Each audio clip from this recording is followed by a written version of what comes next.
Your Excellencies and dear participants, Guten Tag.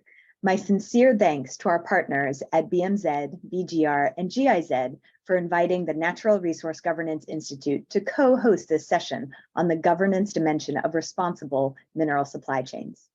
If there is one message that I hope you take from today, it is this: poor governance and corruption are the greatest threats to the stability of mineral supply chains. There is some encouraging news, however. Not only do we know how to address and mitigate these threats, NRGI and partners, including the German government, are already hard at work at advancing good governance. But the magnitude of the challenge demands collective action if we are to achieve the just energy transition we all seek. The potential boom in demand for transition minerals is a massive corruption risk. When prices are high, there's more money for the taking. The million or billion-dollar question is whether that take will be for the public good or for private gain. Decisions are politicized, and manic scrambles for commodities often lead to poor outcomes and embolden bad actors.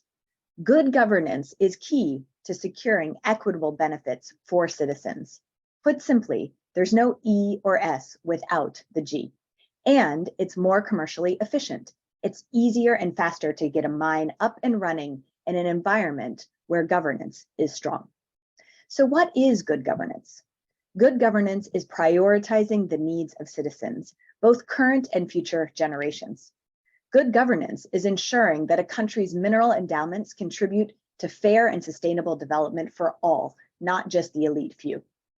Good governance is evidence-based leadership from within government, civil society, and the private sector. Good governance is institutions and decision-making processes that are inclusive and integrity-based. And crucially, good governance is strong, clear regulatory frameworks, not only on paper, but implemented and enforced. For nearly 2 decades, NRGI and our partners have been promoting good governance with transparency, accountability, and participation at the heart of our work. However, the urgency of the climate crisis, increasing attacks on democracy and civic space, and the geopolitical battle for control of mineral supply chains demands that we evolve or even transform to meet this moment. This next generation good governance requires business, government, and civil society to forge new alliances and multi-stakeholder coalitions for change. It requires reducing the use of risky agents and intermediaries and supporting downstream actors to integrate anti-corruption measures. It requires confronting state capture and vested interests and holding corrupt actors accountable. It requires protecting local communities and safeguarding environmental and social rights. And it requires supporting the voice of civil society, journalists, and whistleblowers who face grave threats.